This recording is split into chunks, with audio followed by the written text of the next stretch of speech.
We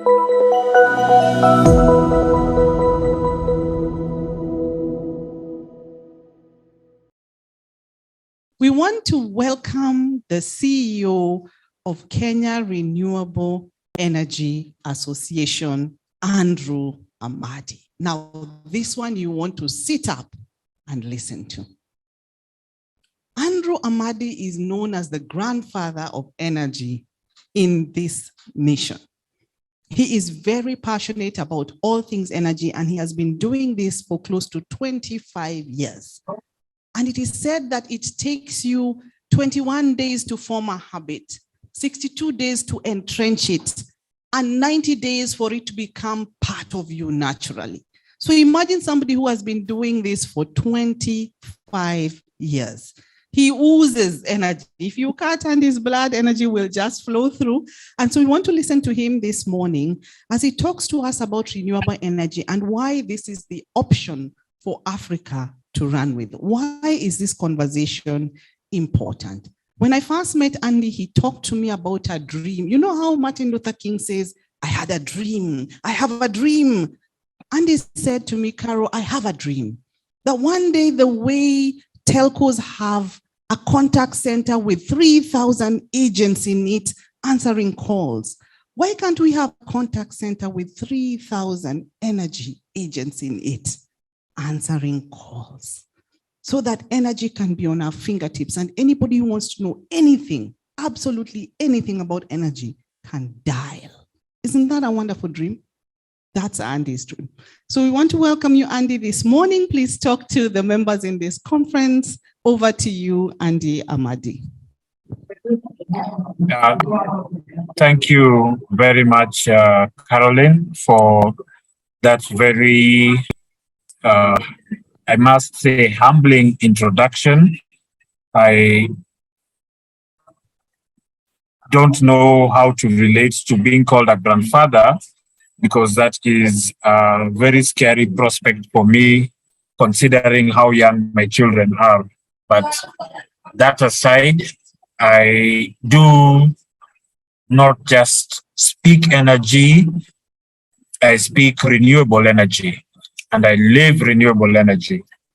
And the discussion on the importance of renewable energy for Africa, I think, is something that doesn't get enough attention globally and very heartbreakingly in African countries. Number one, most Africans do not know that Africa is the superpower of renewable energy. We have geothermal, we have hydro, we have more solar than any other continent on the planet, and we also have more wind than we can ever be able to consume. We have abundant biomass that is only now starting to get the real attention that it deserves. Biomass is the battery of solar, the natural battery. And this is in the form of grass that grows fast. If you've ever seen grass burning, then you will understand how it's an energy resource. Now, we cannot have the conversation of Africa's energy without putting it into the context of climate. Because if we don't put the context of climate, then we can also say we have natural gas, we have coal, we have petroleum, we have peat, we have all these other combination of sources, but we need to make decisions about how we are going to develop our path. I've heard people talk about how Africa shouldn't follow a path to clean energy or renewable energy for the reason that we are not responsible for the global emissions. And yes, fair enough, we did not contribute to the mess that we are facing or we contributed very little to that mess, but we did our part. We have our part to play. And our part has been the destruction of forests and biomass in the name of energy for cooking. We have done this unsustainably. We have not been able to replenish what we are doing, what we are extracting, and we have in effect made the situation from an environmental point of view to be worse. And that has affected our water supply. And now, when we talk of water supply, the combination of environmental degradation and the combination of prolonged drought make for a combination that spells some of the worst potential and actual drought and famine situations that we have faced in a long time. Kenya, Ethiopia, Somalia, Djibouti, the Horn of Africa are going through a period of prolonged droughts. There have been failed rains for the last 3 years, and it's beginning to bite. According to the United Nations, if we don't act, then approximately 4 million people are facing starvation in Kenya. So the importance of renewable energy is, how are we going to adapt? We have always had the discussion of renewable energy from a mitigation point of view, but now it's an adaptation issue. I think those who are paying attention to the speech of the UN Secretary General, I think it was on April 4th, upon the release of the International Panel on Climate Change, that gave a damning report that we have missed the boat.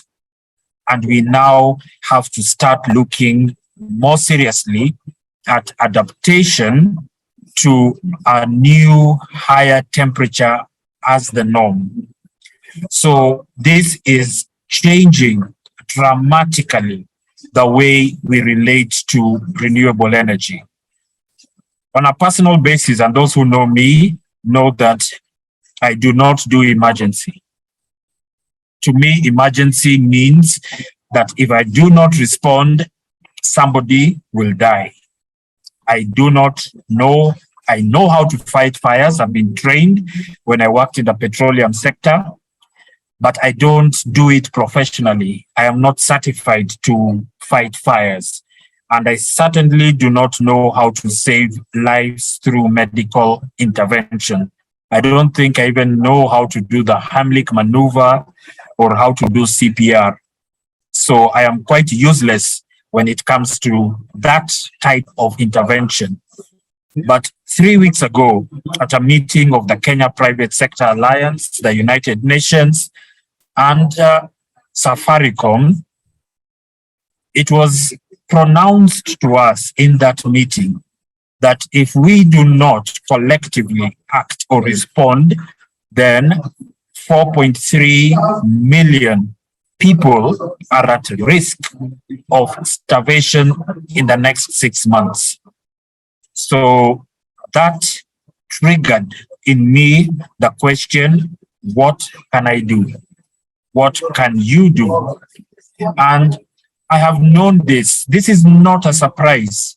This is not a shock. This is something we have known for the last 8 years. It's on the website.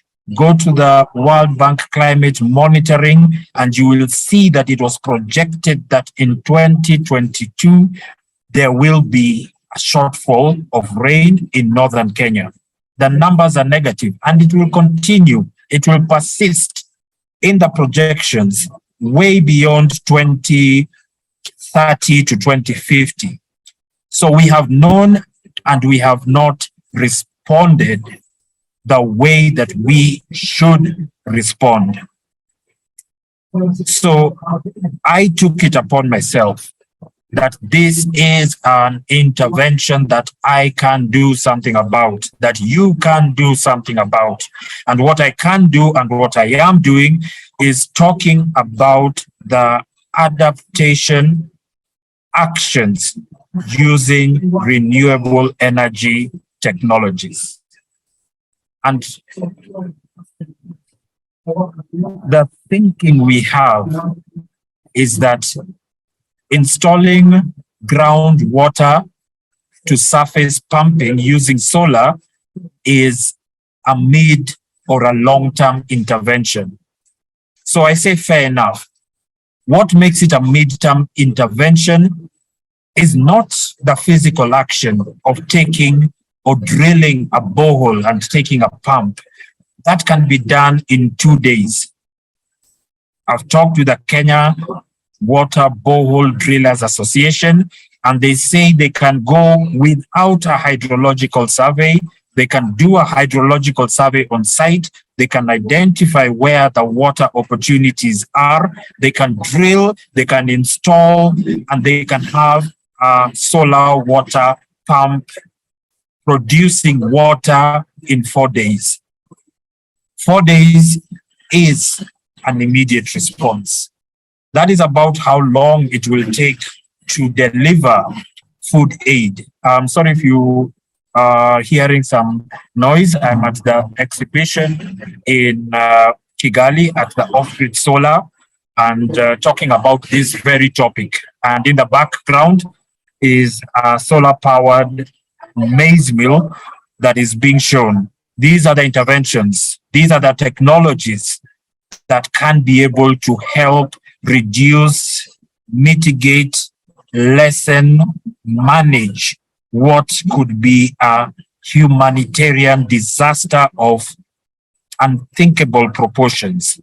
And this is not the last time. It's going to happen again. So in our thinking, we need to relate differently to renewable energy. We have treated renewable energy for the longest time as a luxury. We have taxed renewable energy until we lobbied and said renewable energy is a necessity. It took years to get governments, private sector, to accept that lighting is important. We have done it. We have achieved universal access to lighting in Kenya in 10 years. We need to achieve universal access to water. This is a promise I had. I've been called a grandfather and I qualify. Statistically, I am able to be a grandfather and I have lived long enough. In 1 week, I will have lived for 50 years. And I've had that promise severally, water for all. And we have collectively resigned that it's not going to happen. But now we are facing this situation, and we who know better have the debt of duty to speak out, to say it, to use our positions, no matter how small or big. So long as you have a voice, you need to say, to ask those hard questions and to purpose that this shall not happen.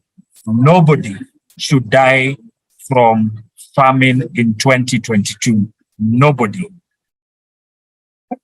I am grateful that the new government has taken the same position. And this gives us an opportunity to be able to finally do what needs to be done, how best it can be done with speed and accuracy. We have all the tools to be able to do it. And renewable energy, distributed energy is the lifesaver. If we say 4 million people are at risk and the average household in northern Kenya has 6 people, we are talking about 800,000 people. How many people are there in a village? How many boreholes are there? You don't need to have the answer to do everything. You just need to focus on one thing and do it well, and then repeat that severally. That's how we achieved access to lighting. We were overwhelmed in 2012. We wondered, how will we get 77% of the population to transition from using kerosene as the primary source of lighting to electricity in whichever form, the lowest form being tier 1 solar lanterns. Today, as we approach the end of 2022, I can, with relative certainty, say that nobody is using kerosene for lighting anymore. I want to be able to say this in 2032, that nobody lacks access to water. And that is where renewable energy comes in. It's not just a question of pumping the water. We need to think through systems systematically. We need to think through and coordinate. It's not difficult. You don't need expensive software or anything special to be able to organize this. A WhatsApp group, an Excel spreadsheet, and a calendar can be able to achieve universal access to water. Because the water is there, it's under the ground. It may vary in depth, but it is there. We can manage the groundwater with renewable energy technologies. We can manage post-harvest losses with refrigeration. In the world that is warming, cooling is no longer a luxury, but a necessity. We need to have refrigeration in every village. In every village, we need water, we need refrigeration, and we have the technologies. They are literally right here in front of me. As we wait for the communication to come out, as we start to put money in the pay bills, let us ask the hard questions. Let us ask, is this sustainable? And yes, it is sustainable if we think long-term and act immediately. So for me, when asked to talk about renewable energy, my focus now and for the next future, for the next 6 months, I will not stop talking about food security and how renewable energy technologies are required, from pumping groundwater to surface, feeding animals, providing water for cooking, storage of the food so that it's not wasted, storage, cold storage of post-harvest, so we are not throwing away 60% of what we produce without any increase in yields, without anything, just by intervention with simple technologies that are readily available. We can end world hunger. We can end hunger in Kenya. We can end hunger in Africa. And that is my commitment. That is what we are working towards.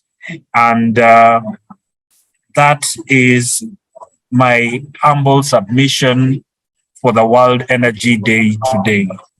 So I think I will end it there. And I apologize for the background noise. I could not find a place where it was quiet. So unfortunately, this is the best that I can do. So thank you. And back to you, Caroline. Thank you. Thank you very much, Andy. We see your commitment that in the middle of another conference, you have made time to come to make an impassioned appeal. We will end hunger in this continent in this world, one energy intervention at a time. We hear you loud and clear. Despite the background noise, we have heard you. Team, a round of applause for Andy Amadi. Very well done. On fire, your call to action has been heard. We must relate differently. There must be universal access to water. We must have renewable energy at the root of all these solutions. We have a debt of duty to do what's right. And at every single stop, we have to ask ourselves, Andy, we'll release you to go back to your conference, and we will ask you to come and speak to us again and again.